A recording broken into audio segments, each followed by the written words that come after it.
बॉलीवुड में कई नामवर अदाकार डायलॉग्स की चकाचौंध में अदाकाराओं की मोहब्बत में गिरफ्तार हुए। ऐसे एक फनकार देव आनंद भी थे, जिनको 1958 में अपनी पहली ही फिल्म काला पानी में अदाकारा मधुबाला से मोहब्बत हो गई। देव आनंद फिल्म के सेट पर मधुबाला के दीवाने हो गए, जिसका जिक्र उन्होंने अपनी सवाने उम्री रोमांसिंग विद लाइफ में भी किया है। वो लिखते हैं कि मुझे काला पानी अगर याद है तो उसकी बड़ी वजह फिल्म की हीरोइन मधुबाला है। वो फिल्मों की सहर अंगेज दुनिया की सबसे खूबसूरत हीरोइंस में से एक थी। बच्चों की सी मासूमियत और उनका मशहूर जमाना हंसने का अंदाज उनकी शख्सियत के अहम तरीन पहलुओं में शामिल था, और वो अपनी हाँ के साथ हंस देती। वो हमेशा ही धीरे धीरे हंसती रहती। देव आनंद अपने मुआसिर अदाकारों राज कपूर और दिलीप कुमार की निस्बत खवातीन के मामले में ज्यादा मकबूल रहे। वो दिल फेंक तबीयत के मालिक थे और उनके अफेयर्स के भी बहुत चर्चे रहे। देव आनंद की पहली मोहब्बत भी किसी फिल्मी स्क्रिप्ट से कम न थी। इसमें मोहब्बत थी, रोमांस था, नफरत थी और एक दुखी कर देने वाला इख्तिताम था। ये 1940 के अवाखिर की बात है, जब उभरते हुए फिल्म स्टार देव आनंद की सुरैया से मुलाकात हुई, जो पहले ही एक गुलकारा और अदाकारा के तौर पर शोहरत हासिल कर चुकी थी। देव आनंद इस बारे में कहते हैं कि मैं और सुरैया दोनों उस वक्त मोहब्बत के जज्बे में डूब गए जब हमने पहली फिल्म में एक साथ काम किया। देव आनंद और सुरैया दोनों ही शादी करके एक नई जिंदगी की शुरुआत करना चाहते थे, मगर सुरैया के घर वालों को ये मंजूर न था। देव आनंद और सुरैया के रास्ते तो जुदा हो गए, मगर वो कभी एक दूसरे को भुला न सके। देव आनंद अपनी जिंदगी में आगे बढ़ गए और उन्होंने अदाकारा कल्पना कार्तिक से शादी कर ली। सुरैया ने कुछ ही बरसों बाद करियर छोड़ दिया, जबकि सारी जिंदगी शादी नहीं की। सुरैया की जन्म भूमि भी लाहौर ही था।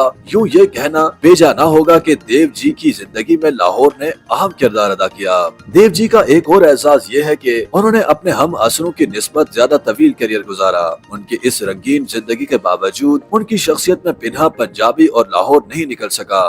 वो एक सदी कबल 26 सितंबर को लाहौर से 50 मील के लगभग फासले पर जिला गुरदासपुर के एक गांव में पैदा हुए। उनके वालिद एक कामयाब वकील थे, चनाचे उनकी परवरिश भी गुरदासपुर में ही हुई।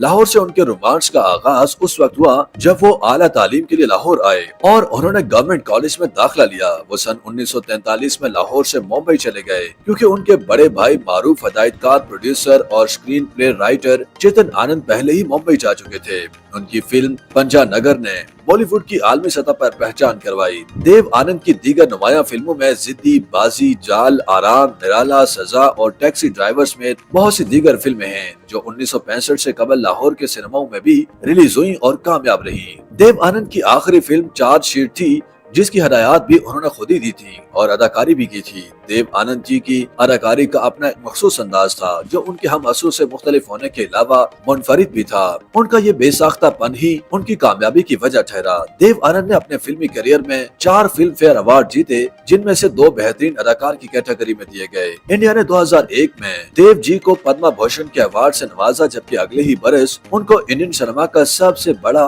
एजाज फाल्के साहब अवार्ड दिया गया। और ये भी याद कि वो 3 दहाइयों तक इंडिया के सबसे ज्यादा मुआवजा लेने वाले अदाकारों की फहरिस्त में शामिल रहे थे। ये दिसंबर की एक सर्द शाम थी। देव आनंद लंदन के द वाशिंगटन मेफेयर अस्पताल में जेर इलाज थे कि उनको हार्ट अटैक हुआ, जो कि जानलेवा साबित हुआ और ये अजीम फनकार 88 बरस की उम्र में चल बसा। उनकी मौत से 2 माह कबल ही उनकी फिल्म चार्जशीट रिलीज हुई थी। YouTube पर गूगली न्यूज देखने के लिए youtube.com की सर्च बार में गूगली न्यूज टीवी टाइप करें। गूगली न्यूज के पेज पर सुर्ख रंग के सब्सक्रिप्शन वाले बटन पर क्लिक करना ना भूलिए। YouTube पेज पर अपलोड होने वाली वीडियोस से बाखबर रहने के लिए बेल आइकन पर क्लिक कीजिए। आपको हर नई वीडियो के बारे में नोटिफिकेशन मौसूल हो जाएगा।